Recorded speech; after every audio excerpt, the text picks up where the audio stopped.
Belajar fisika bersama Widya. Assalamualaikum teman-teman. Halo, apa kabar semuanya? Semoga kita semua selalu dalam keadaan yang sehat ya. Pada video kali ini tentunya kita akan membahas salah satu materi fisika. Nah, apa yang akan kita pelajari hari ini? Materi yang akan kita pelajari yaitu mengenai gerak parabola. Berikut merupakan kompetensi dasar, indikator pencapaian kompetensi, dan tujuan pembelajaran pada hari ini.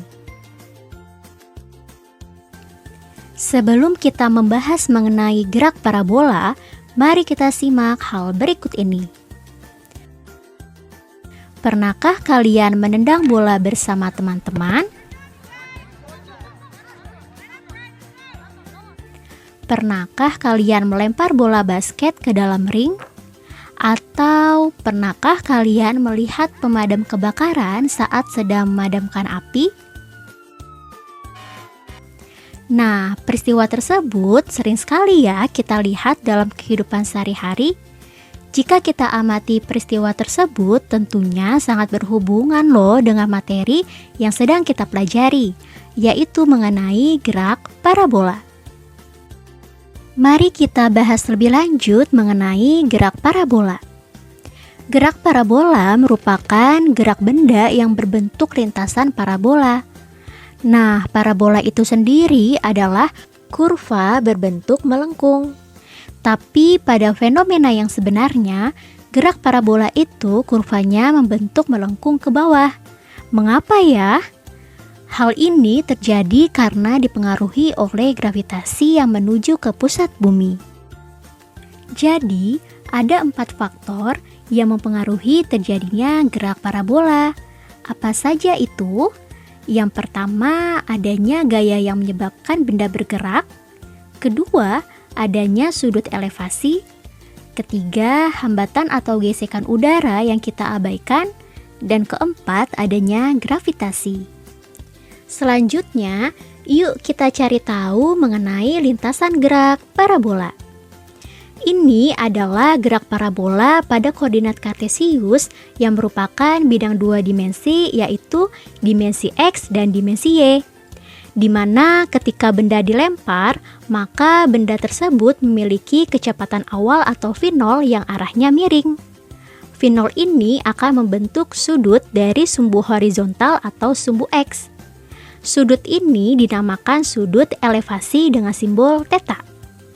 Karena kecepatan benda miring, maka menurut analisis vektor, kita dapat proyeksikan kecepatan awalnya di 2 komponen, yaitu di sumbu X dan di sumbu Y. Sehingga kita peroleh V0X dan V0Y. Pada sumbu Y, benda dapat bergerak naik dan turun. Ketika benda tersebut naik, maka kecepatannya akan melambat. Dan sebaliknya, ketika benda tersebut turun, maka kecepatannya akan bertambah. Hal ini disebabkan karena adanya percepatan gravitasi, sehingga pada sumbu Y, gerak benda tersebut adalah gerak lurus berubah beraturan atau GLBB. Lalu, saat benda bergerak di sumbu X, kecepatan awal atau V0X tidak akan bertambah ataupun berkurang, karena tidak ada percepatan yang bekerja pada sumbu X tersebut, sehingga kecepatannya selalu bernilai konstan dan gerak benda pada sumbu X merupakan gerak lurus beraturan atau GLB. Hasil perpaduan antara gerak di sumbu X dan sumbu Y inilah yang akan menyebabkan benda bergerak membentuk lintasan parabola. Terdapat komponen penting dalam gerak parabola. Bila kita proyeksikan terhadap segitiga siku-siku, maka sudut yang terbentuk diapit oleh sisi samping dan sisi miring dari segitiga siku-siku tersebut. Maka dari itu, akan ada kosinus pada rumus kecepatan gerak parabola pada sumbu X, yaitu cos theta sama dengan sisi samping dibagi dengan sisi miring. Lalu kita substitusikan menjadi cos theta sama dengan V0x dibagi dengan V0, sehingga kita peroleh V0x sama dengan V0 cos theta.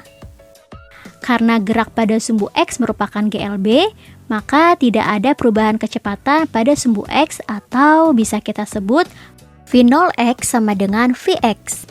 Sedangkan pada sumbu Y atau V0 Y, sudut yang terbentuk diapit oleh sisi depan dan sisi miring proyeksi segitiga siku-siku. Maka dari itu, akan ada sinus pada rumus kecepatan gerak parabola pada sumbu Y, yaitu sin theta sama dengan sisi depan dibagi dengan sisi miring. Lalu kita substitusikan menjadi sin theta sama dengan V0 Y dibagi dengan V0, sehingga diperoleh V0 Y sama dengan V0 sin theta. Karena gerak pada sumbu Y dipengaruhi oleh percepatan gravitasi, maka dapat digunakan persamaan GLBB, yaitu Vy sama dengan V0 sin theta min GT. Selanjutnya, mari kita tinjau grafik berikut ini. Jika kita perhatikan, terdapat 5 titik pada grafik tersebut, yaitu titik A, B, C, D, dan E. Pada titik A merupakan titik awal gerak benda, di mana benda memiliki kecepatan awal atau V0. Pada titik B dan D adalah kondisi kecepatan benda pada waktu tertentu. Pada titik C atau titik puncak, benda bergerak mencapai ketinggian maksimum, di mana pada titik ini Vy atau kecepatan terhadap sumbu Y bernilai 0 dan benda tidak dapat melambung lagi, sehingga objek terhenti dan selanjutnya akan mengarah ke bawah yang disebabkan oleh gaya gravitasi. Pada titik E merupakan jarak maksimum yang bisa dicapai oleh benda pada gerak parabola. Nah, teman-teman, tahukah kalian bahwa di Amerika ada sebuah atraksi dalam sirkus yang menembakkan seorang wanita dengan meriam tanpa alat pengaman apapun loh? Tapi, mengapa ya dia bisa seberani itu? Nah, hal ini dikarenakan kita dapat memprediksi titik jatuh dari tembakan meriam tersebut. Tapi, bagaimana cara memprediksinya? Mari kita simak ilustrasi berikut ini. Jika kita perhatikan, gerak dari wanita meriam tersebut menerapkan konsep gerak parabola. Oleh karena itu, kita dapat menentukan tinggi dan jarak maksimumnya agar wanita meriam tersebut dapat jatuh dengan aman. Untuk tinggi maksimum terjadi ketika Vy bernilai 0. Tapi sebelumnya, untuk menentukan tinggi maksimum, kita harus menghitung terlebih dahulu waktu yang dibutuhkan suatu objek untuk mencapai tinggi maksimum. Teman-teman, sebelumnya kita telah ketahui bahwa gerak pada sumbu Y dipengaruhi oleh percepatan gravitasi. Maka kita dapat menggunakan persamaan GLBB, yaitu Vy sama dengan V0 Y min GT.